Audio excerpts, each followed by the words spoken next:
Hello there everybody, so Paranoia and welcome back to Higurashi Tsumihoroboshi. Wait, did I say that right?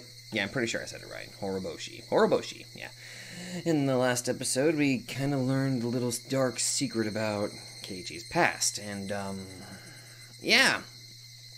Gonna say it again. Keiichi, you kind of shot yourself in the foot the moment you mentioned how friends don't keep secrets from each other. Not that that's any of my business. Okay, I got my water. Okay. Let's jump in and see what happens.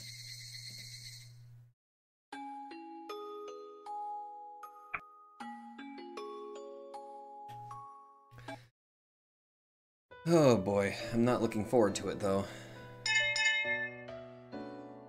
Then the music keeps startling me each time.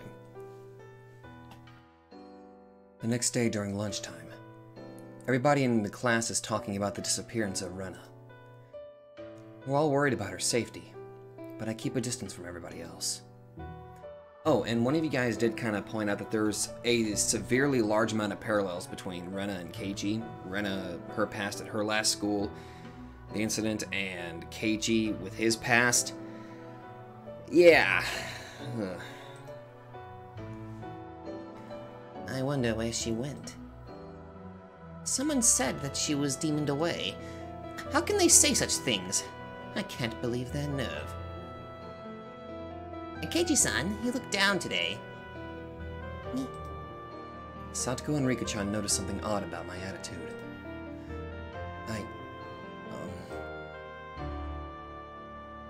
I couldn't sleep all night because of what Rena told me.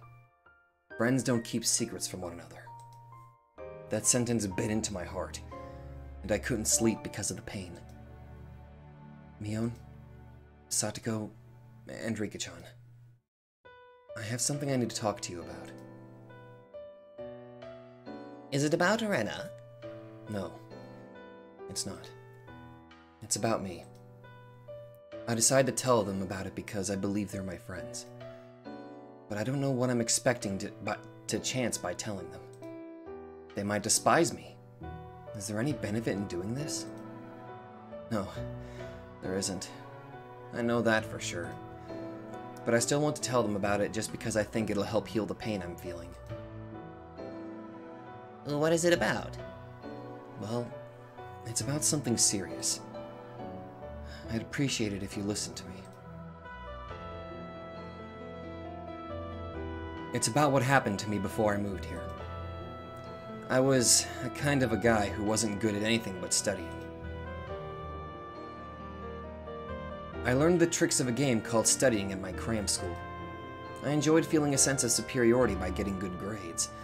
I kept studying just because I wanted to look down on the other students. When my grades got better, my parents got happier, and my teachers praised me. I felt good. It was fun for me to look down on the students who were good at running, playing dodgeball, or swimming. That was the only reason I kept studying.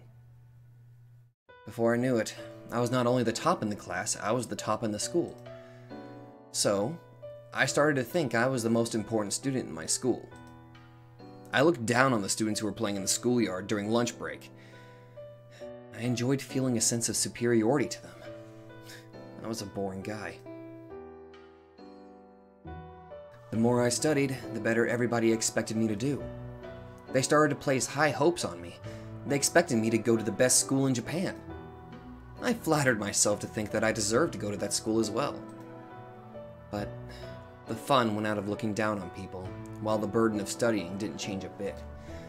My classmates stopped admiring my cleverness after a while, and my teacher started to push me to study more. I lost the excitement of studying all of a sudden. First of all, I didn't like to study. I had average reflexes. I was average in a fight. I was an average boy with nothing that really drew extra attention. So, when I found something that I could use to draw extra attention, I jumped on it. It happened to be studying for me. But if it was riding a unicycle or playing kendama, I would have done it too. When I realized I didn't enjoy studying anymore, it got very boring. I was just a little boy who wanted to be praised by somebody when I did something better than others. That's why I finished all of my summer homework, because my parents praised me for it. And I took the lead in cleaning at school because my teachers praised me for it. So when they stopped praising me for what I did, it felt like I had nothing to do in my life. My parents used to give me an allowance that was proportional to how good I did on my grades, so I used to get a substantial allowance for my age. I don't know if I had a natural interest in violence, or if I was looking for it because of my frustration at that time. I took an interest in BB guns. At first, I shot at carton boxes. It was fun. It was a good stress reliever to be violent to carton boxes. Nobody blamed me for doing that. But soon, I started wanting to do something I shouldn't have done. I read the warning label on the box of my BB gun. Do not shoot at people.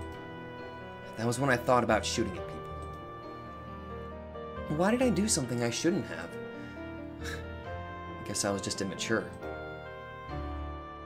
I wasn't interested in studying anymore, but I forced myself to study. My parents forced me to go to several cram schools. I was mad at them. I should have told them I didn't want to study anymore, but I didn't have the courage to do that. So I used my frustration as an excuse to do something cowardly. I shot at kids who were younger than I was with my BB gun. God, man. It was very thrilling. The stimulation of doing something very bad felt so good to me when I was waterlogged with study. Needless to say, I had no personal grudge against the kids I shot at. As long as the kids came to a deserted street, they met the conditions to be my target. I didn't mean to hurt them. I shot at them once or twice from a distance. That was all I wanted to do. But sometimes they didn't show any reaction at all because the balls hit a thicker part of their clothes or something. I didn't like it, so I started to shoot until they noticed they were being hit. It inevitably escalated into a barrage of gunfire. I study a lot.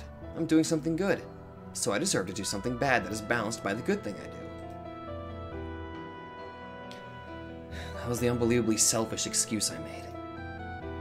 I thought I had the right to do things like that because I was suffering myself. I thought people who didn't suffer like I did deserved to be shot at and to get hurt a little bit. I was so selfish, so arrogant, and so immature. I'm disgusted with myself. If I could stand up against myself at that time, I would have given myself a punch in the face so hard that I'd knocked out all of my teeth.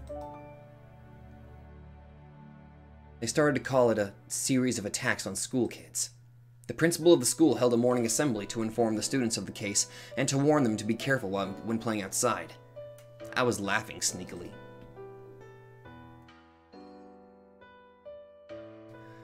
The PTA issued a letter warning to take the safest way to and from school.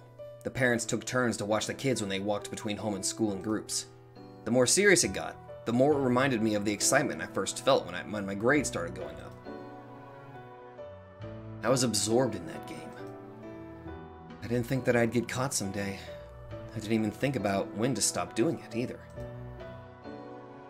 One day, I found a little girl who was walking down a narrow, dark street alone. She was a very small girl. I don't know if she was on her way to a friend's house or if she was on her way to run an errand. I didn't care which. It was careless of her to go out alone. The school warned her not to go out alone. So it was her fault. Just like always, I made a selfish excuse and I attacked her. Some of the shots hit her on the back. She noticed she was attacked by somebody. She turned around. It was a natural reaction. At that time, I didn't hesitate to blaze away, so when she turned around, I was still shooting at her. Usually when I shot at a kid, she cried in pain and ran away, but this girl was different. She thrashed around in excruciating pain, holding one of her eyes. Ah! When I saw her doing that, I realized what happened right away. The ball hit her eye. Until that moment, I didn't think about what would happen when a ball that could easily go through a carton box hit an eye. Anyway, the girl howled in pain and I noticed I did something very horrible for the first time. She saw me, so I couldn't take her to the hospital. I couldn't do anything about it. I left her there while she was still screaming in pain. I was worried if she was okay, if she lost her eye. I kept thinking about her and I didn't even feel like eating that day. I went to the bookshelf in the living room, snuck a medical book to my room and studied the structure of eyes.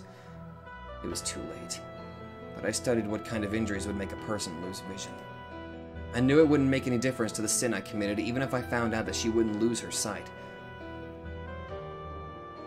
I couldn't sleep that night and I suffered from a high fever. It wasn't my parents or my teachers or the police who first punished me for what I did. It was my own body. Before dawn, I woke my parents up and confessed my sin. They were shocked at first, but it seemed like they understood the situation soon because they had been seeing my recent disobedient behaviors and my interest towards BB guns. My mom cried hysterically.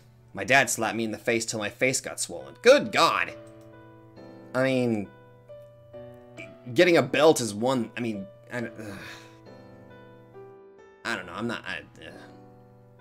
Ironically, that sounds like the kind of thing that I grew up with. Because parenting today is child abuse. Parenting back then is child abuse today. Fuck. I turned myself. Oh. Before the sun came up, I turned myself into the police, accompanied by my parents. Satoko gives me a stunned look. I deserve to receive that kind of look. What I did was very wrong, and I need to accept that. Is that all true? Yes. It's all true. I'm sorry I didn't tell you until now. Well, what made you tell us about it now? Mion asks me. Rika-chan nods, too. To tell you the truth, I don't understand why. Well, I know, but... No. I'm just saying that I don't see the reason why you had to tell us about it. Well, I didn't want to keep secrets from my friends. You're my friends, so I couldn't hide it from you anymore. What are you expecting us to do?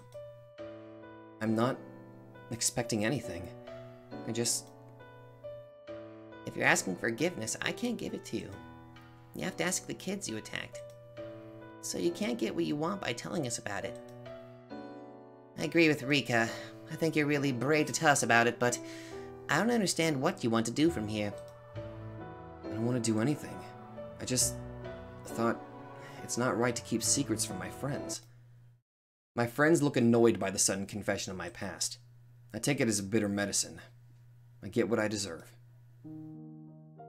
Kei-chan, I have a question. Why can't we keep secrets from friends? What? It sounds like you're saying that friends aren't supposed to keep secrets from one another. But I don't agree with that. I don't agree either. Mion and Rika-chan clearly contradict my statement. Satoko follows them, nodding in agreement. I don't think it's wrong to tell something you don't want to tell. We have so many things we don't want to tell anybody about, like tragedies, sad things, mistakes, and things you don't want to remember.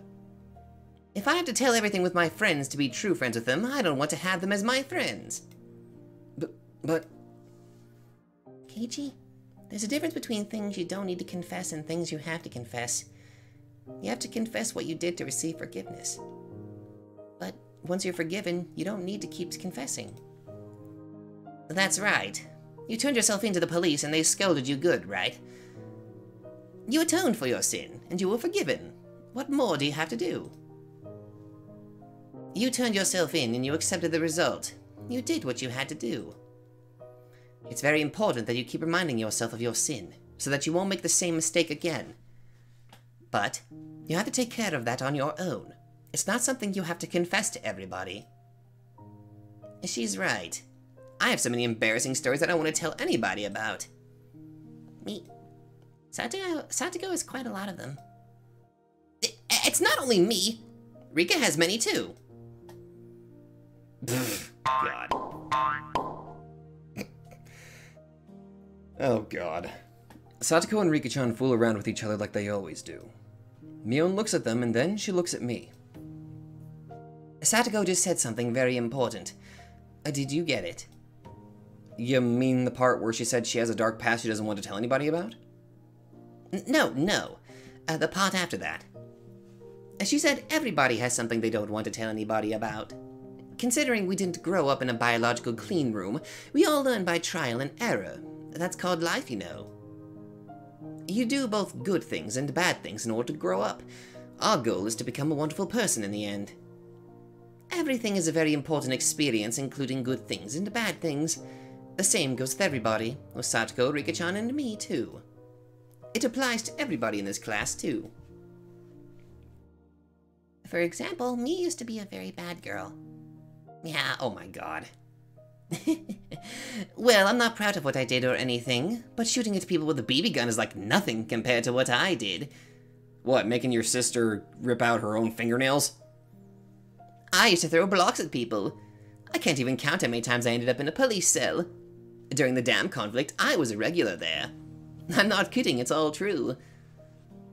But it happened in the past, and she doesn't have to tell you about it, even though she's your friend. Even though she's my friend. I made many embarrassing mistakes and committed some crimes too, but I don't tell you about them because telling you doesn't help in any way. If you feel better by telling us about your past, we'll listen to you. But there's no rule that says you have to tell us about your past just because we're friends. I don't want to dig out your past that you don't want to tell me. I believe that's what true friends are all about. I agree with you, but... We're happy for you if you feel better now by telling us about your past. We can forget about it now if you want us to. We'll never change the way we see you because of this. What you did in the city has nothing to do with who you are right now. You're a precious friend. I actually don't want to know about your past, to be honest with you. Well then. I agree with Rika. The same thing goes the other way around. Even if you did something great in the city, but if you were a nasty person here, I wouldn't care what great things you did in the city. Kei-chan, it means the sin you committed in the city is something that you should secretly keep in your heart. You don't need to dig it up and tell us. I mean, you can tell us if you want, and if anybody changes the way they see you because of that, I'd look down on them. And no matter what happened in the past, as long as you're a great person in present day, you shouldn't be embarrassed of yourself, right? And what's the purpose of living if we can never earn redemption? Sadako used to be a big baby who couldn't do anything by herself. She regretted it deeply, and now she's a strong, independent girl. That's why I admire Sadako today. I don't care how weak she was in the past. Aww. Rika. Oh my god. What about you, Kei-chan? Are you going to change the way you see me because you know... Now know I used to be a very bad girl who was a regular at the police station? You won't, will you? Mion is Mion. Our friendship won't change, and we'll keep playing and laughing like we always do, right? That's called being friends. What? What's going on? Mion is trying to cheer me up with an encouraging smile on her face, but her face becomes distorted all of a sudden. Big teardrops drip from my eyes. What? Why am I crying?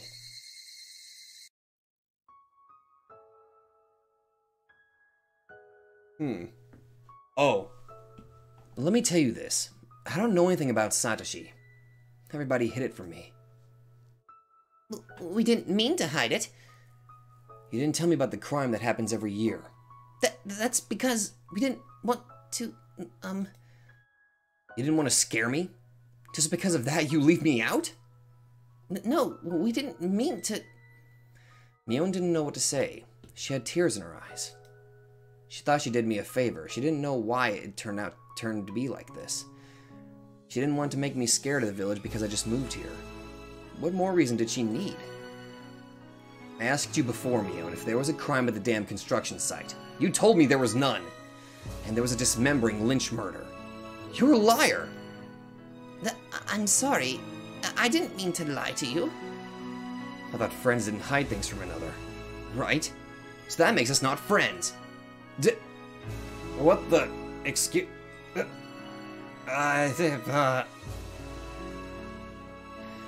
are friends? What are friends? What were friends to me? They were my true friends. They really cared about me. They were so nice to me and helped me feel at home in this village. I couldn't have been happier. Everything was great, wasn't it? Kei-chan, please don't. Mion seemed like she didn't know what to do. Her eyes looked moist. It was hard to believe she was really acting like this because it was not her character. I can feel her pain. She was in pain because she didn't know what I was blaming her for. She looked so sad, but I didn't notice her pain. I thought I was her friend. I didn't understand her feelings. I didn't trust her. I just used the word friends, but I didn't do anything what friends were supposed to do. That's right, I was such a fool. Mion was Mion. She was my best friend. Why did I doubt her? Why? Kei-chan looks down these days. He just moved here from the city. I guess the fatigue must be setting in. He probably caught a cold as a result. I see. And then he needs to eat nutritious food. My grandma is making ohagi today. I'm going to ask her to give me some so we can bring them to Kei-chan. What?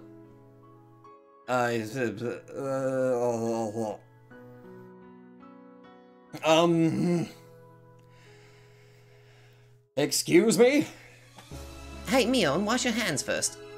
Oh, hi, Rena-chan. Would you like to try making one too? Wow, it looks like fun. Yes, I'd love to try. I have a great idea. What is it, Mi-chan? What's that little bottle? What's that? It's not fun to have only sweet ohagi, you know. Let's put Tabasco in one of them. It's going to wake him up good for sure. That's... right, that's what happened. They brought ohagi for me to get well. They only tried to cheer me up. Why did I get scared of them? Just because Mion knew I had lunch at the Angel Ward, I got so scared of her. What the actual fuck is going on with my brain right now? Hey, you don't look good. Maybe you should go lie down. That's right. We should leave. They just wanted to cheer me up by being funny. But because I looked so serious... See you. Please get better soon. Hope we can do the club activity together tomorrow. That was a normal conversation for goodbyes. I don't want you to be absent from school tomorrow, okay? First of all, have I ever visited any of my classmates who was absent with a cold? No, I haven't. I've never done such a nice thing to anybody because it's too much of a bother. But they did that for me. I understand to visit a friend in a hospital, but I just caught a cold. But they came to visit me with ohagi so I could get better soon. I should have been thankful to them and told them I'll get better soon and I'm sure I can go to school tomorrow. So I'll see you at school tomorrow. That's what I was supposed to say.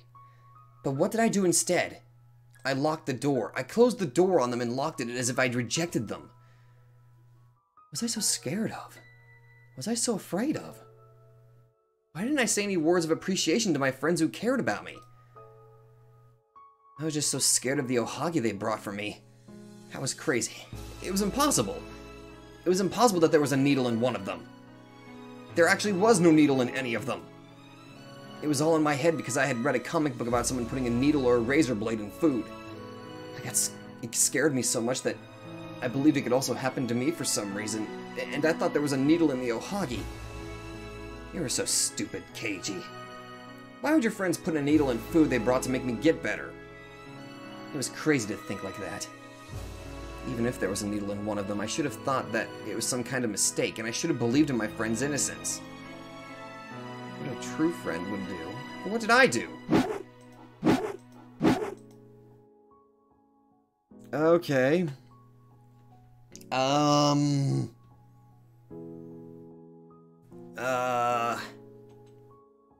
Okay. I threw the ohagi that they spent so much effort making on the floor. Why? Why did I do that? I liked them very much. I moved to Hinamizawa and I made friends for the first time in my life. They were my best friends. Meeting them was the most wonderful encounter of my life. I'd probably never have another one like this for the rest of my life. I knew that, but I got scared of them and I doubted them. They noticed that I was acting odd. That's why they called the manager Irie. They thought a sedative might help me relax so I could rest to get better. That's why they carried me up to my room. Mio just wanted to make fun out of it. She's the kind of person who expresses her goodwill by making fun of it. I knew that better than anybody. She knew Irie would roll up my shirt to check my heartbeat with a stethoscope, so she tried to draw graffiti on my shirt just like she did Tomotaki-san as the punishment for the game he lost.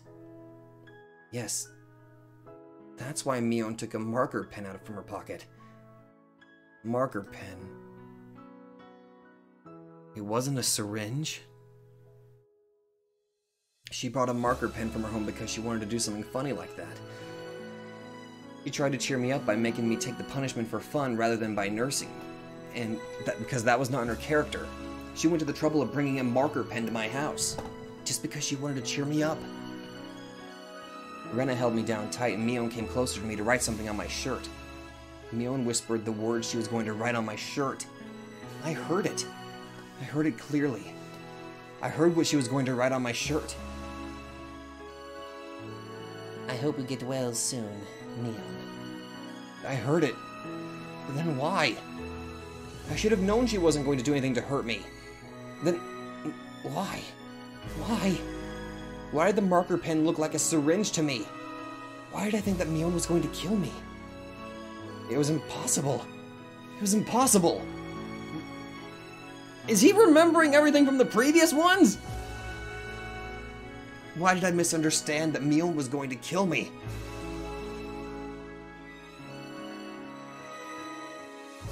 Numbness in my head receded, and slowly I felt the blood starting running through my entire body again. How long was I squatting down there? For a few minutes? A lot longer than that. As I looked up at the clock, the hands weren't moving at all, as if they stopped while I had my eyes closed. Really? The atmosphere in the room wasn't filled with insanity like it was earlier, but it was quiet and gray. Rena wasn't holding me down, and Mion wasn't about to give me the injection. Was all of that just some kind of illusion? There was no sense of presence other than myself in that room. It was an extraordinary experience I'd never had before. I was there with Rena and Mion. I doubted my sanity for a moment, but at the same time, I felt some kind of relief too. The scary incident was just an illusion after all. Neither Rena nor Mion would have done such a terrible thing to me. Tears started forming in my eyes. I could feel my emotions getting high. Why? It wasn't a question of why tears were forming in my eyes. Why? It was a question of my sadness. Why did I feel so sad? I don't know. I don't know. You don't know? What do you mean you don't know? You know it! I'm so stupid. What the hell am I doing? I'm so pathetic and helpless. You just tried to cheer me up, that's all. I liked her very much. She was my best friend. She was older than me, but she hung out with me like we were the same age. She was the first one who came to talk to me in class. She was very nice to me, but Mion was lying down in an unnatural position near the window. She was covered by dusky blood from her head down to her chest. The red fluid splatter on the wall was Mion's. What have I done? What have I done? I will never forgive myself. I truly did think of you all as my friends. Why did all this happen? There was nothing fun in my life at my old school. When we talked, it was only about my chance of passing the exam at my school I want to go to. My life was colored in gray. Friends to me were rivals and enemies to vie for a school recommendation and T-score. My friends here taught me just how unnatural that was. This whole month was a blast. We raised the roof over lunch, our club activities, and the festival. A warm liquid flowed out from my eyes. To my surprise, it was my tears. I didn't have any obligation to cry for them, but I couldn't stop it. Even though they attempted to kill me, even though they almost killed me, I couldn't forget the memories we made during the past month. Or were those fun days fake? Was it a trap that they kept playing perfectly to set me up until today? Was it only me who believed that they were my friends? It couldn't be. Rena and Mion, they were my friends for real. Those happy days couldn't have been just a performance. I believed Rena and Mion were forced by somebody to kill me. Or that an extraordinary existence called Oyashiro-sama possessed them and took over their consciousness. No matter what it was, both Rena and Mion were my best friends. I'm stupid. God! I'm such a fool, I'm such a fool, I'm such a fool, I'm such a fool! It don't make any sense at all. I killed my best friends. They were my best friends. Then why didn't I trust them? Why didn't I listen to them? I beat them to death. Who do I think I am? I sound like I didn't do anything wrong. I felt like everybody went crazy except me. I was such a fool. It was the other way around. Of course it was. I was the only one who went crazy. Kei-chan? I did something terrible. I'll never forgive myself. Miona's still alive.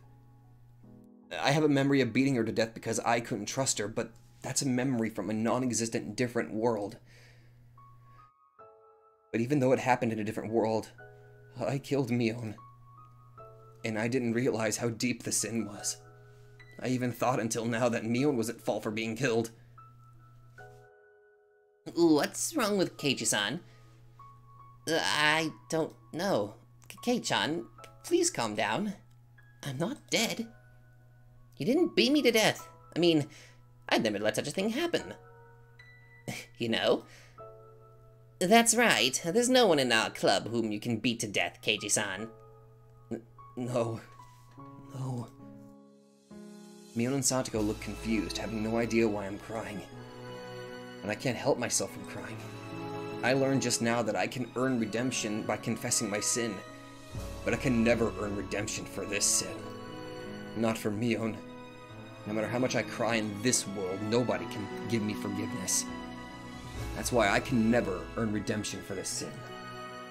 Right then, Chie-sensei comes in and notices me crying. You don't see a teenage boy crying like this very often.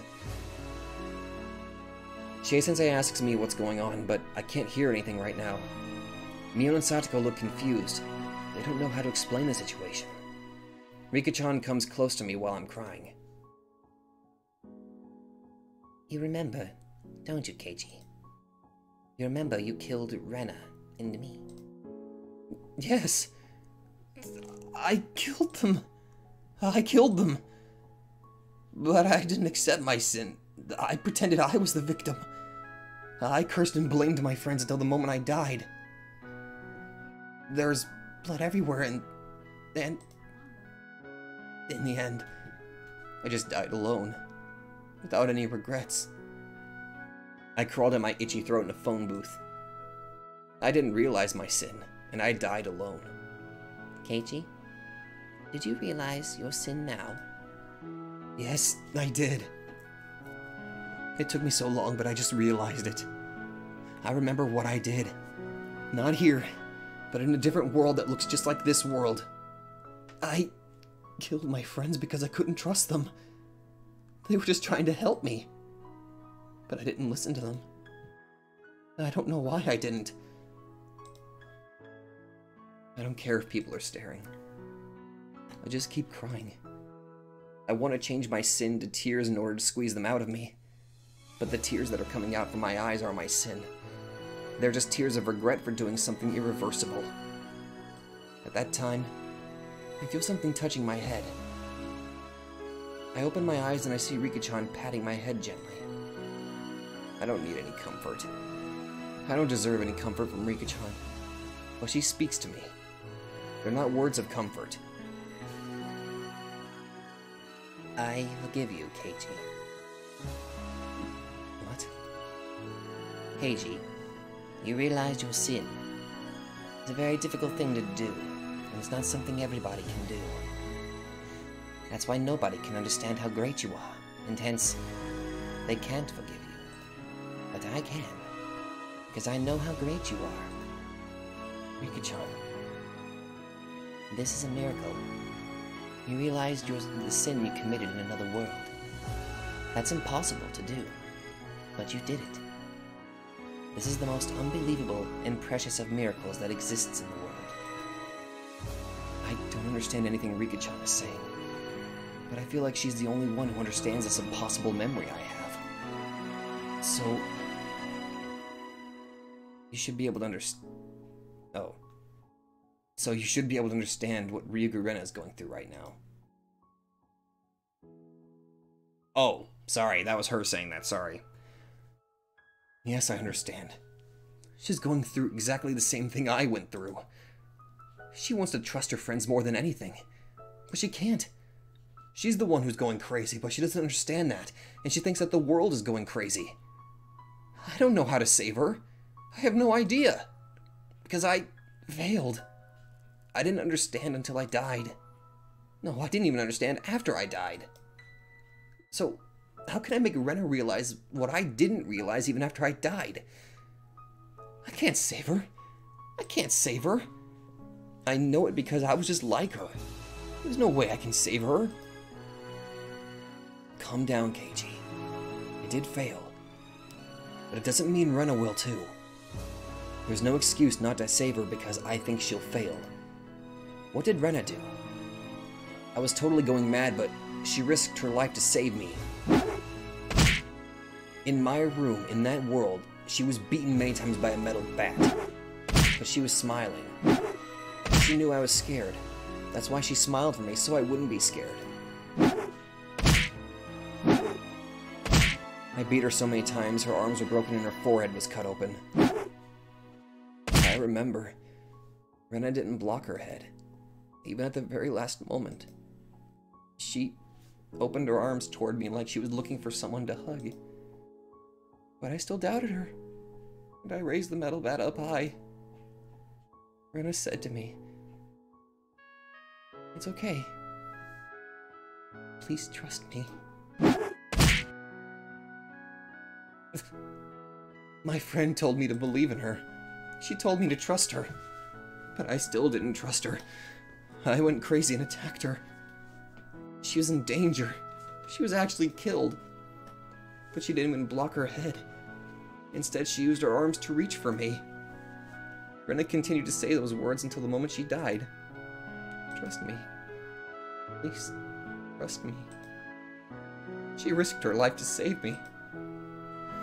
Until the very last moment of her life, she kept telling me to trust her. But I didn't listen to her. I truly believed until now that I didn't do anything wrong.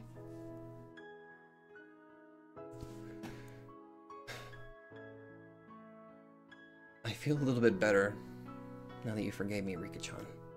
But I still have to atone for my sin. I'm going to do that in the same way Rena did for me. I'm going to save her. Rena risked her life to save me. She cared about me to the very last moment. She trusted me. She believed that her words would reach my heart, so she kept saying them until I cracked her skull. I don't care if I die. Rena died for me. I can die for her too. I was such a fool for failing to understand my friend's feelings. That's why I didn't understand what she was saying. But Rena might be different. This world is messed up. But it doesn't mean that I can give up.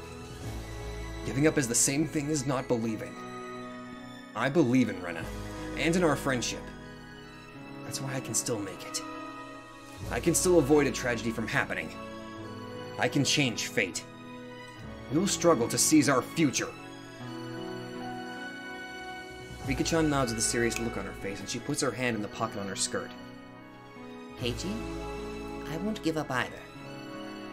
I'm not going to lose hope in this world. I was tired of meeting with countless failures. I started to give up on this world as it started to go wrong. That's why I kind of gave up on Rena last night, but I was wrong. I realized that the will to fight is such a beautiful and divine thing, and it can work miracles that can even change fate. So, I'll fight with you. I'll fight again. I'll keep fighting until I reach the future. I have no idea what Rika and Keiji-san are talking about. It's only natural that you don't remember. Keiji's a special exception. Yeah. I guess I'm too brilliant to understand what's going on. Rika-chan touches Satoko's forehead with hers. But please remember one day, when you're desperately driven to a corner of misfortune, please remember that he risked his life to save you. Keiji-san fought for me? It's hard to believe. Isn't that right, Keiji? Rika-chan looks at me, smiling as if she's waiting for my agreement. I'm not sure if I can risk my life for Satoko. Actually, I am sure. I'll risk my life for her. Satoko is my friend. If anybody tried to make her unhappy, I'd beat them up without hesitation. I'd risk my life to save her. There might have been a world like that. I nod to Rika-chan. Rika-chan nods back to me, looking happy. Mayabara-kun, is everything okay? Chie-sensei realizes that I finally calmed down and she talks to me. Yes. Everything is fine. I'm sorry I worried you. Anyway, Mion. What? What is it? I walk towards Mion. Mion steps backwards, not knowing what's going on. She bumps into the blackboard. What is it, Kei-chan? You look so serious. I hold Mion tightly. Mion doesn't know what's going on. Her face turns red. I tell her, crying on her shoulder. I'm sorry. I'm really sorry. What? What are you sorry for, Kei-chan? Uncle Mion really doesn't understand what's going on. It's okay. You don't need to understand anything. So just listen to me. I'm very sorry. And the ohagi you made? They were really good. They were delicious. It cheered me up. Well, I wanted to tell you that. I would go to school tomorrow, and the day after tomorrow, too. I wanted to tell you that I would see you tomorrow at school, but I couldn't. I'm very sorry that I didn't give you any words of appreciation until today. I'll never doubt you, Mion. I'll never doubt any of my friends. Never, ever. So, Mion, please forgive me for what I did that day. Mion must have no idea what I'm talking about. No, Of course, I don't either. I don't understand what I'm talking about. But my sin isn't forgiven yet. I need to confess my sin in order to receive her forgiveness. I know you risked your life to save me, Mion. So, I'll risk my life to save you too when you're in some kind of trouble. I promise I will. Kei-chan. You're making me blush. Oh my god. Mion's face is bright red. She doesn't know what's going on. Satoko is blushing too with a confused look on her face. But Rika-chan and I understand everything. We're not going to accept a tragedy. We can't give up just because the world is going out of order. We're going to fight against fate to the very last moment. Mion fought for me. Rena fought for me. That's why I'm going to fight for Rena. Just like she did for me, I'm going to risk my life to save her. Oh my god! My heart was not prepared for that. Oh god.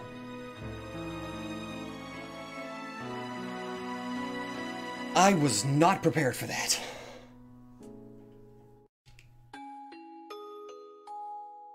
Oh my god, even more.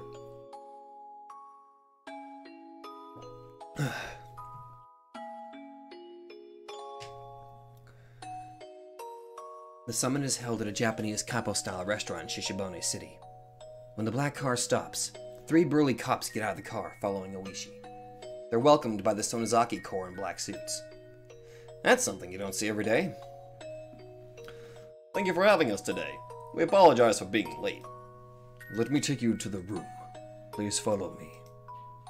There's a sign saying, "All booked today," at the entrance. They take Oishi and the others inside. They walk through the pretentious, landscaped garden of the restaurant, and they come to the gorgeous Japanese-style entrance. Wait a minute. Aren't you Mion's mom? The woman in a kimono is waiting at the entrance, as is Kasai. When they see Oishi and the others, they stop chatting and bow deeply. The woman in the kimono is Mion's mother, Akane. Nice to meet you, Mrs. Sonozaki. Thank you for having us today. It's my pleasure to meet you. Thank you so much for coming all the way here, despite your busy schedule. Not at all. I've been looking forward to the feast I'm going to have today. Kyome Zutai is famous for yuba, right? I can't wait. Long time no see, Kasai-san. Yes, it's been a long time. Well, looks like we're at war, but I'm hoping we can settle this peacefully in an adult way. We're ready for an all-out war whenever you are. No, we have no desire to fight. Neither do we. Everybody knows things get messy when you get involved.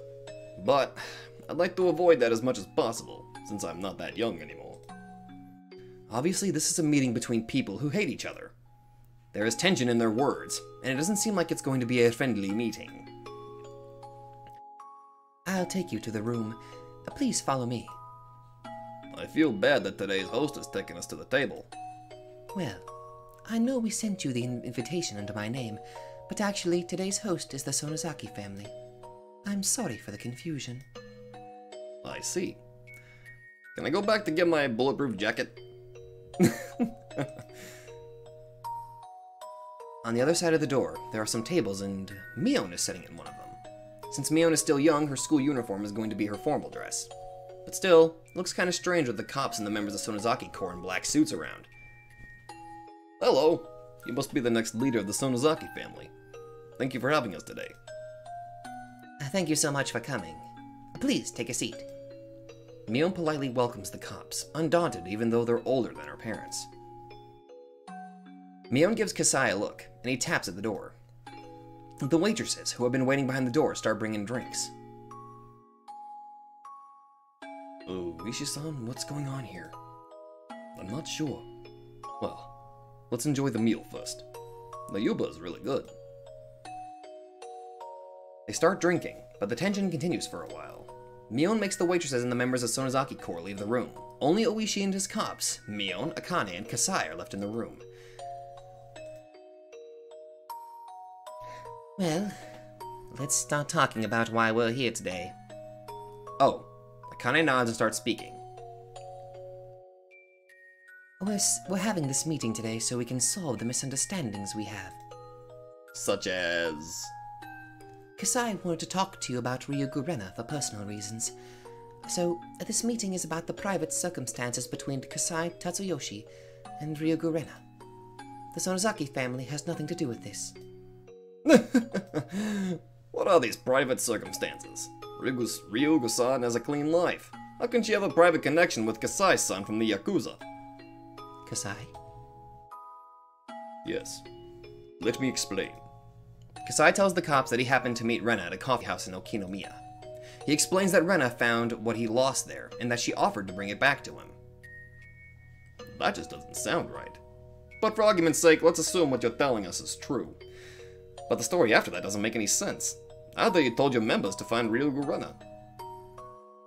That's actually my fault. Rena-san's father was worried about her because she didn't come home after dark.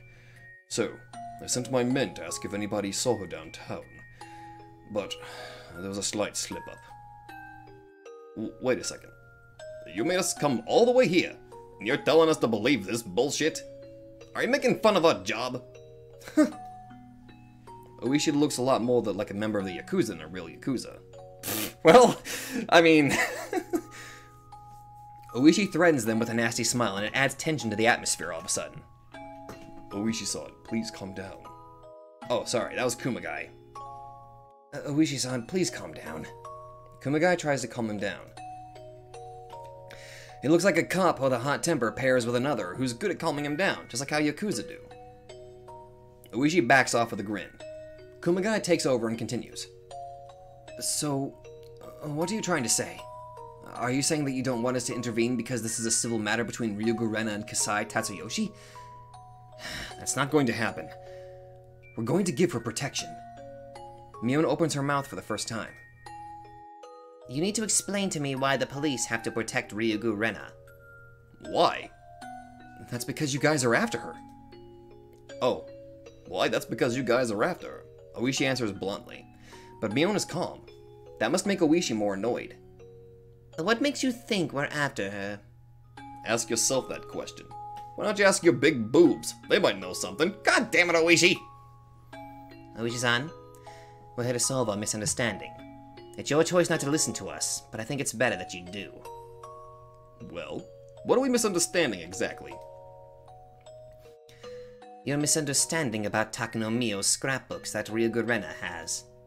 The cop's eyes get stern at once. That's because she got straight to the point all of a sudden.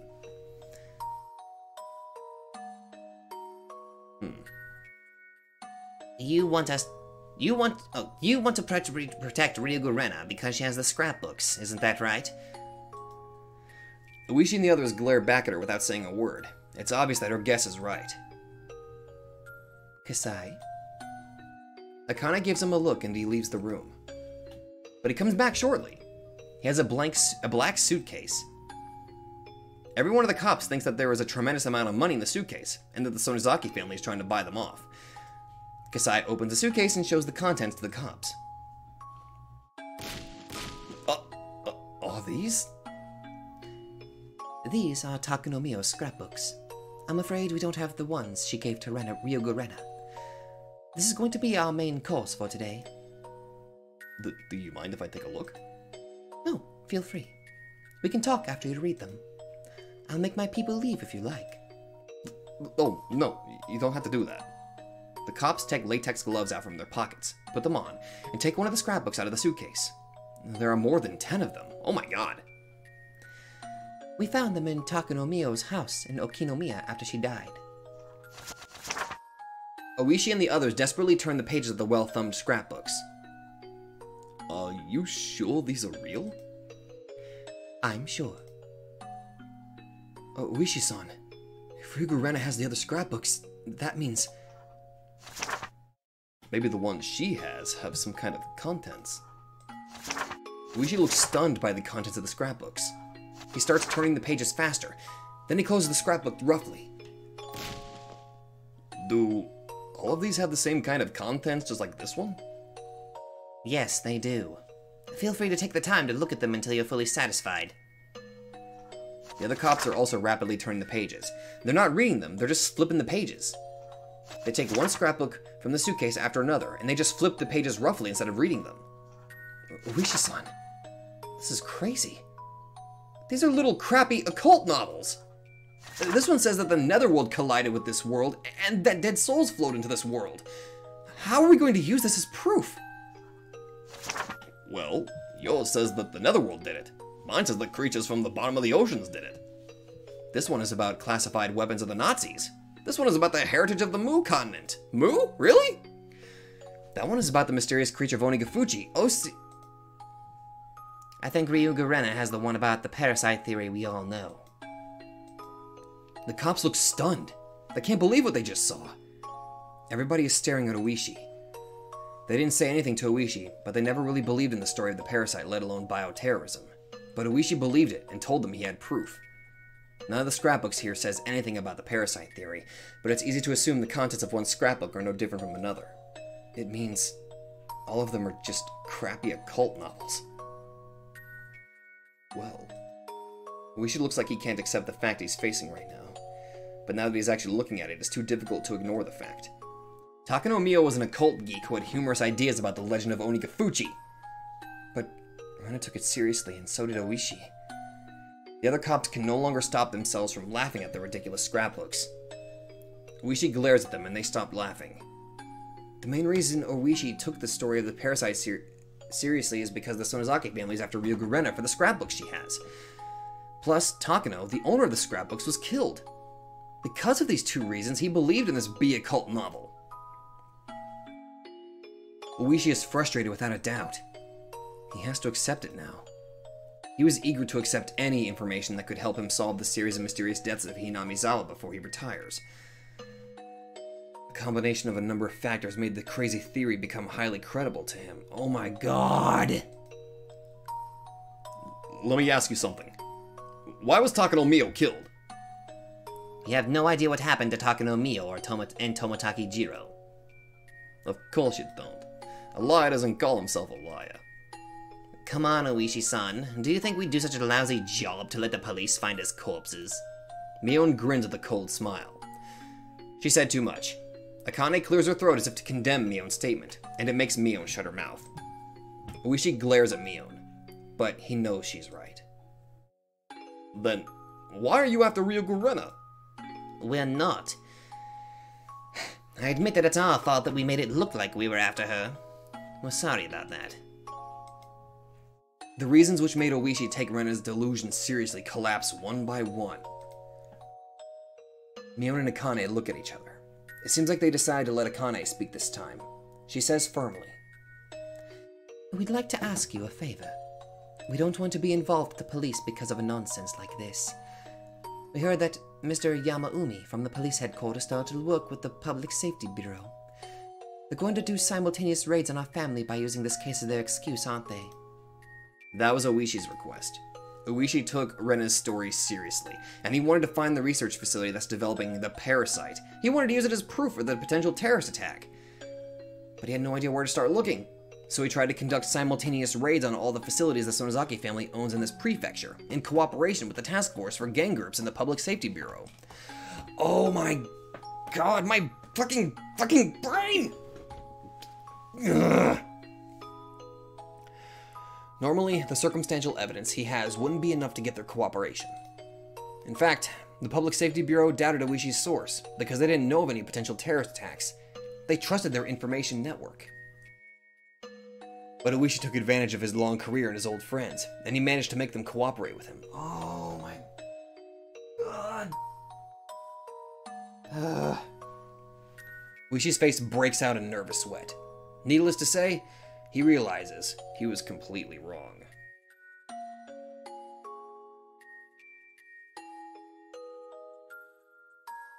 We caused you some trouble during the dam conflict, but the Showa era is going into its 60s, and things have changed. We're a Yakuza group that sides with the weak and crushes the strong, but we're also trying to achieve peace and stability to meet the changing times. If we get simultaneous raids now, we're going to lose face. Who cares about your face? I know we'll find something through raids. We're going to do it. If you find something, good for you. But if you don't, it'd bring you a big liability issue that you wouldn't be able to take lightly. Alright, it sounds like you want an all-out war. Huh? If that's what you want. Please do your job until you are satisfied. We'll take on your challenge anytime. What? Sonozaki Akane doesn't betray Uishi's expectations. Although her right to become the next leader of the family is taken away, Akane has been through a lot more than Mion. Uishi can't back out now, but he knows this is a fight he probably can't win. Kumagai breaks in and tries to calm him down. If we stop the simultaneous raid, what would we get in return? Mion answers this time. We'll give you these scrapbooks as proof of our friendship. I'm sure you can use them to pull the raids back from us. These scrapbooks prove how ridiculous Takano Mio's theory is. Takano's dead anyway. He can show these scrapbooks and say he was fooled by her. He can still pretend the whole raid thing never happened. He might have taken some responsibility, but if he doesn't back off now, there'll be no doubt that he has to face a hopeless mess. It's now or never if he's going to back off. The administration staff of his station don't really like him. If he made a huge mistake like this right before his retirement, the people who've been looking for a chance for revenge would cut off his retirement money with joy. Oh my god. The amount of retirement money is decided by multiplying the base salary by a certain number. If they cut his base salary, there's no way he can avoid a big reduction. Uishi-san. He decides to back off. It's hard for him to admit mistakes at his age. He grimaces with anger. Kuma-chan, can you take over from here? I think I had too much to drink. I'm going to get some fresh air on the porch. Excuse me. Uishi stands up quickly and he leaves the room, making a lot of noise as he walks. Kasai closes the door Uishi left open. The room is filled with silence again. Kumagai opens his mouth. We understand your point. Our intention isn't to cause trouble to all the organizations you own. So, I want to confirm that the police and the Sonozaki family will help each other to maintain the peace of the city. Therefore, we're going to put off the simultaneous raids. Thank you very much. I'm sure our leader, Oryu, appreciates your concern as well. As you promised, we'll take the scrapbooks. And there are 2 conditions. Go ahead. First, if you find the other missing scrapbooks, you must bring them to us immediately. Second, if you find Rena, you must turn her over to us immediately. I'm afraid the second one is unacceptable. Rena is in a state of delusion. We'll make sure of her safety, and we'll find the best medical facility for her. She has the right to receive treatment. We can't accept that either. We have the right to question her about the murder of Takano, as a material witness, not as a suspect. Akane whispers to Mion. Mion nods and opens her mouth. Okay. We accept the second condition, but let us add another condition. We're going to send a lawyer for her. You will only question her in the lawyer's presence. Understood. One more thing. You can't interrupt us by not sending the lawyer on purpose. We'll start questioning her right after we capture her. No problem. But you must contact us immediately when you find her. We will as soon as possible. Akane breaks in. You have to call us before you question her. You must call us the moment you've found her. This is our agreement upon our trust. So please, don't try to be smart. Okay. You have my word on that. We try to keep our promise with the best of intentions. Akane and Kumagai glare at each other for a moment. Oh, are they gonna be shipped? Yeah, probably not. That's terrible. Ugh, God, I needed that water. Surprisingly, Kumagai is very calm. He is in the shadow of Oishi, who is loud and noisy, but he has much as gut as Oishi has. Oishi is good at taking care of matters in a rough and threatening kind of way, but Kumagai is good at negotiations like this. Okay, so good cop, bad cop. The meeting ends and the cops stand up from the tables. The tension finally comes to an end. Kasai puts the scrapbooks back in the suitcase and he gives it to Kumagai. Kumagai looks at Kasai, nods lightly, and takes the suitcase. This is a very expensive bag made in Italy. Please take it as a souvenir from us. No, we're only supposed to take the scrapbooks. We'll bring it back to your office later. Thank you for your time. Please give my regards to your leader, Oryu-san. The cops leave after bowing to Mion. After making sure that the cops have left the hallway, Mion sighs heavily and lets go of her tension. She spreads her feet on the floor, waving the rim of her skirt. Oh man, my shoulders are tense. Why did you take care of this, Mom? Don't be silly. Your title is higher than mine. Title is everything, not age. Hey, Kasai, have a waitress break me a beer. Oh, and you can let the young men in and give them something cold to drink too. You want me to bring only beer? Oh, she can't drink. Bring some orange juice for her. Don't treat me like I'm a little kid. I guess my title doesn't matter to you, huh? You'll always be a big baby to me. Anyway, your father pulled many strings for you this time. You should thank him. And you too, Kasai. You have to play smart with people like her. I'm embarrassed. By the way, I'm very impressed with Rena-chan for giving that Oishi the brush off. You have many friends with good potential. I'd like to see her. We can go to see a play together or something. Kasai, whenever you see her next time, let her know I said that. And don't tell her any creepy stories anymore, okay? Of course. I'm well aware of that. I believe we successfully dispelled the magical power that Takano's scrapbooks had. This fuss shouldn't get any bigger. Now, the problem is Rena. Rena, where are you hiding?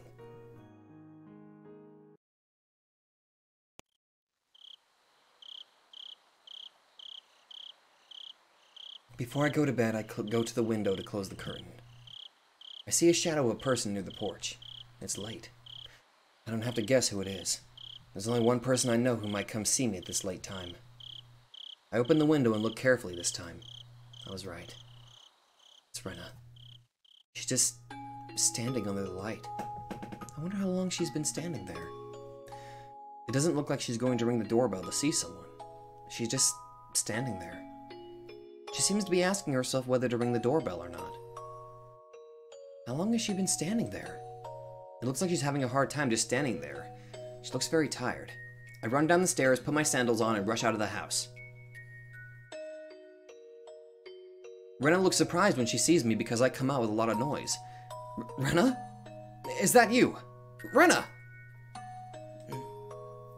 She looks like she's relieved to see me for a moment, but then she soon looks down and looks sad again. How long have you been standing here? I don't know.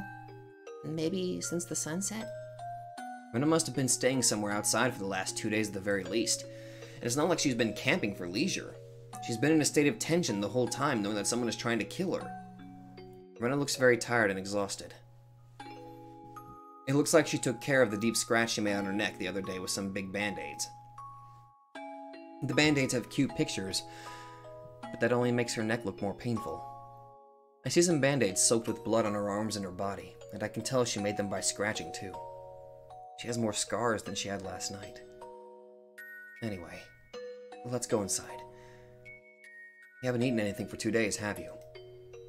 When I try to take her in the house, she refuses with a vague expression on her face. It's not that she doesn't want to go into the house, it's more like she has to refuse because she thinks she doesn't deserve to. I can't take it anymore. Even at this moment, the maggots are moving in my body. It itches really bad, and it feels like they're about to come out from everywhere. Rena, I think you have some kind of disease. Why don't you get some rest tonight here? And we'll go to the manager's clinic first thing in the morning. He understands your delicate situation, so he'll see you in private. No, I know it. I know exactly how Tomotaki-san died. I'm trying not to do what he did as long as possible. Rena believes she was given some kind of suspicious drug that makes her claw at her neck to death, just like Tomotaki-san did.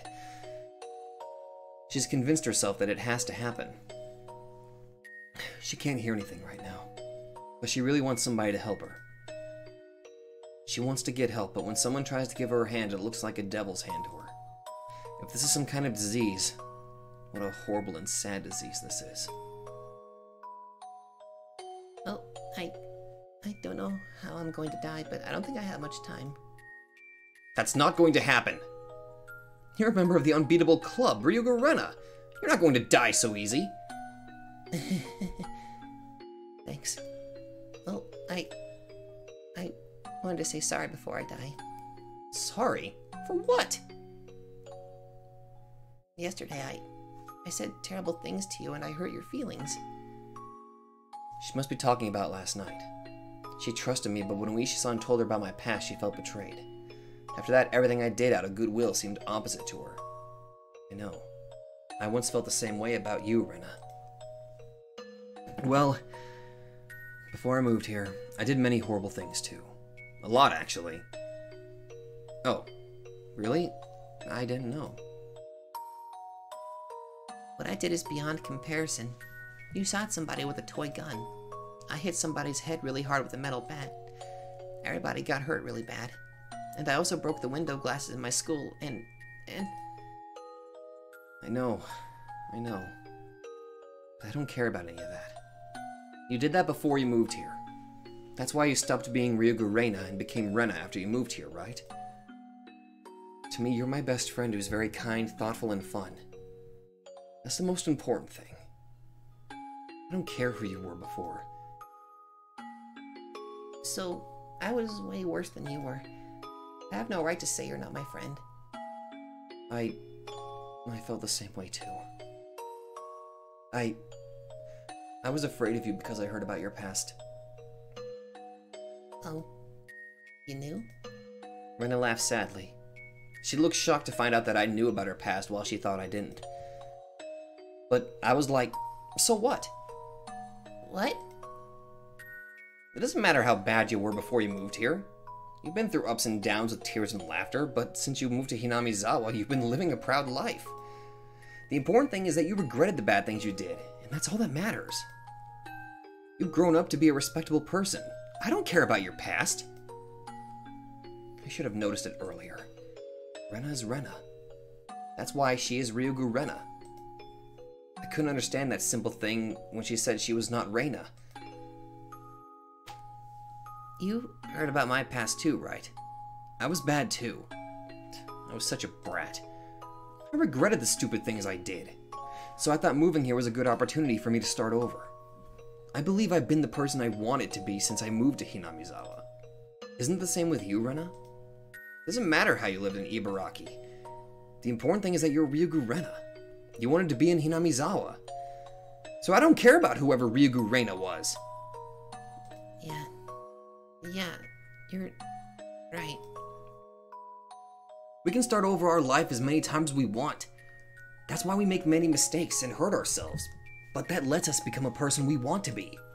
You fall once or twice in your life, but that's life. We can't let that beat you down. We have to keep growing up. So, I was such an asshole for getting scared of you because of your past. It doesn't matter how many times you fall. When you go through a lot of pain, you can be kinder to others. So I don't need to know your past. And even if I knew, it shouldn't have changed the way I treat you. Oh my... I was not prepared for this. But we were fools. We couldn't understand that until we went through things like this. Mio knew that from the beginning. We were such fools. We hurt each other and we made each other cry. So, Ryugu Rena is and will be my best friend forever. When you have to go through a hard time, I'll help you no matter what. Trust me. Thank you. God. I trust you, Keiichi-kun. It's very sad, but what she said isn't true. She probably doesn't mean to lie, but I know she doesn't trust me from her heart. My words don't reach her. I know that because Rena kept telling me to trust her at that time. She kept saying those words while I kept hitting her with the metal bat, but it still didn't reach me. I don't think I have much time left. But I'll try my best to save Hinamizawa because wonderful people like you live here. No, Rena. I'm not going to let them take over this village. I'll fight so we can regain the peaceful days we had. I'll defeat their conspiracy. She says that she trusts me, but she doesn't understand what I'm saying. Even if I keep telling her that this conspiracy was Takano-san's delusion, it wouldn't reach her. Thank you, Keiichi-kun. Thank you for forgiving me. I do. I forgive you. So please forgive me for what I did to you. I'm going to save Hinamizawa. I promise. So, Keiichi-kun, will you help me? I trust you. Only you, Keiichi-kun. We can save Hinamizawa together. Rena. I know how badly Rena is driven to a corner. If I was her, I'd be walking around with a metal bat thinking every single person was my enemy. Rena cared about me so much, but I saw her as my worst enemy. But Rena, you still trust me even when you're badly driven into a corner. I couldn't understand what you were saying. I beat you to death while you kept telling me to trust you. But you're different. You still trust me? You're so... Why are you crying? I'm sorry. I'm sorry. I'll never betray you. I trust you, Rena. So, please forgive me.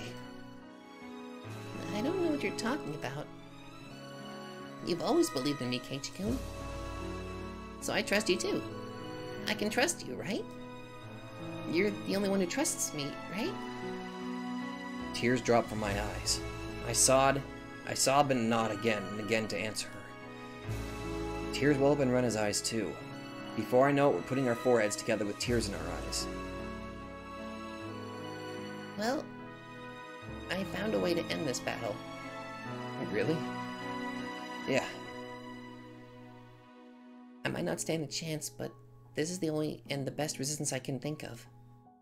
Rena, I don't know what you're going to do, but if you do that, we can regain the happy days, right? We can, can't we? We have to. Or I'm not going to let you go anywhere. Don't worry, Keiichi-kun. It's going to be a come-from-behind victory, and we'll regain the happy days for sure. I don't know what she has on her mind. It began with a delusion, and it'll end with a delusion. If I stimulate her too much, she'll twist it around as an attack. I was like that at that time. I took Rena's goodwill as the completely opposite thing. So I stopped denying her story. This is Rena's battle. It's her lonely battle. She has to fight against her own delusion. The more we try to help her, the more we drive her into a corner. And I'm always there for her. Whenever she needs help, she can reach me. I want to let her know that, so I say just one thing. I'm on your side until the last moment.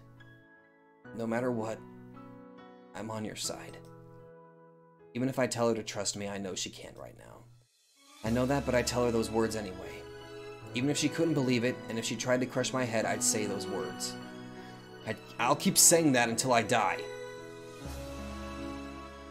Thank you, Keiichi-kun. Everything will be over tomorrow. We'll win for sure.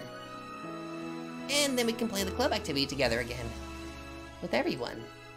Let's bring back our happiest time. Although she wishes to regain the happy times so badly, I can't get rid of the darkness that controls her mind. Well, I have to go now. I have to get ready for tomorrow. To tell the truth, I don't want to let her go. I want to stop her, even if I have to grab her arm. But I can't stop her like that. If I grab her arm, she won't trust me anymore.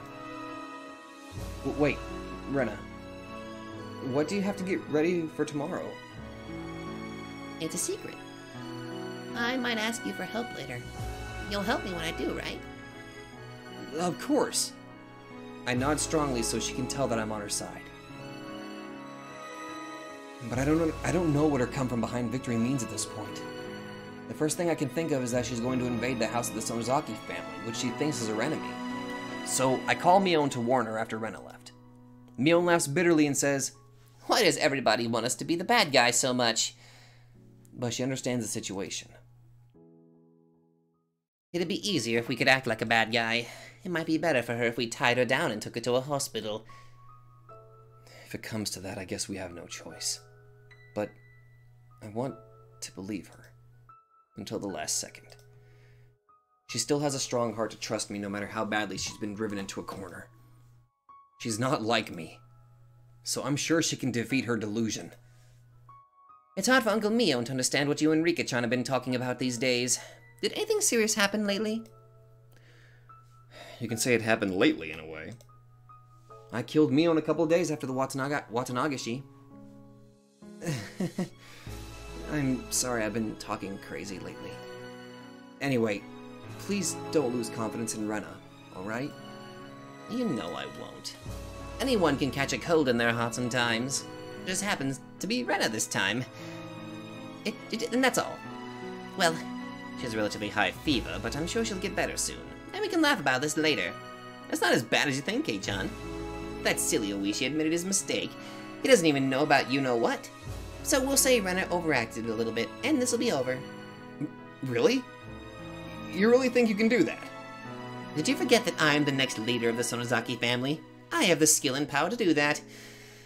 Uncle Mion had a one-on-one meeting with Oishi at a restaurant today, and he cleared all the misunderstandings. Oishi was shaking in fear the whole time. He's pretty good, huh? Mion brags about her achievement, laughing loudly. What she said might not be all true because I can tell she's exaggerating. It wasn't fear, he was pissed. Anyway, compared to the sense of danger Rena has, others seem to be taking it rather easy. It's all up to Rena now. If she understands everything, she can go back to the peaceful world she wishes. We're waiting for her to reach out to us. Just like we did by the abandoned car at the trash piles on that day. Rena, I couldn't win, but I know you can. Because you're the one who told me to have faith until the end.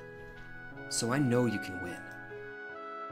That doesn't mean that she can literally win the last battle she was talking about earlier. But Rena will win. She'll win, and she'll regain the peaceful times. I was not prepared for that! Oh, fuck, I'm crying. Oh, God.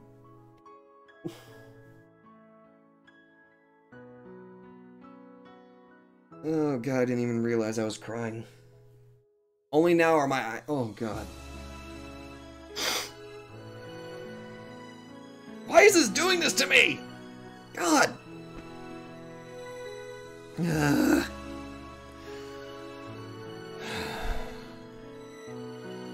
Okay.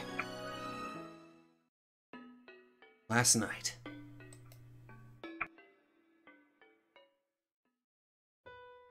Tomorrow is the day. Oh, you mean the day... Oh, wait. Is this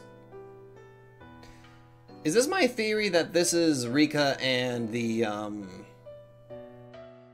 I've got this theory going around that maybe this is like, if this isn't Satoko, then maybe it's, I don't know. This might sound completely out of there, but maybe it's the original Burn Costal before, like, Rika becomes Burn Costal or something. Because I'm pretty sure it was mentioned that, Featherine was, like, the original owner of that title, I think. So is this Featherine and Rika? Not to mention they did have the Aurora, and they only refer to Augustus Aurora like that. So, fuck, I don't know. Oh, you mean the day we die? Oh. It's going to end up the same way this time, just like the last time. I don't know about that. It's been very similar to the last one, but there were some things that were different too. Keiichi remembered what happened. That's impossible. There's no way he could remember. I mean, there's no way he could know. The more you say it's absolutely impossible, the more it makes me feel like this is a real miracle. There's nothing we can do. It's going to end up the same way again. I'm not sure about that. Yes, it will. Everything will be over when the Higurashi cry. Is it all going to end anyway? The more often you throw a die, the closer the total will get to the average. When you throw a die 100 times, even if a miracle happens and you get a 6 twice or 3 times in a row, the total will average out in the end. That's a fact of statistics. But when you throw a die 100 times, the total number ranges from 100 to 600. The more you throw, the greater the likelihood that the number will converge on the average. But the truth is, the more you know, the more possible outcomes you create. There are 500 different futures you can create by throwing a die 100 times. There are 5,000 different futures you can create by throwing a die 1,000 times. There might be one future among them that enables you to actually finish this never-ending game of dice. Keiichi showed me a miracle, and it taught me that it's not a waste of effort to keep throwing the die. Don't give in to something like an average.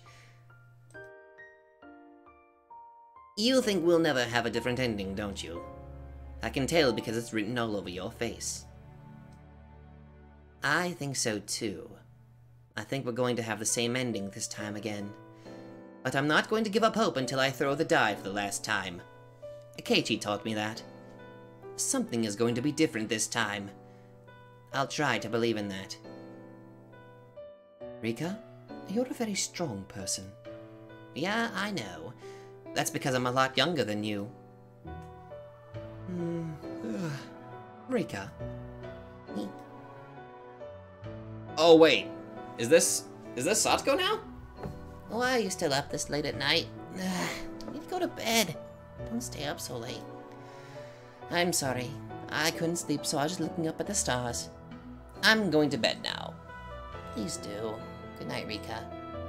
Good night, Satoko. I don't know what to believe anymore! Excuse me? I'm going to go grab a gigantic box of tissues. And I'm going to go cry my eyes out for a very, very long time. I can't even type correctly. Fuck. Excuse me while I go cry my eyes out. Oh, God. But thank you guys so much for watching. Jeez.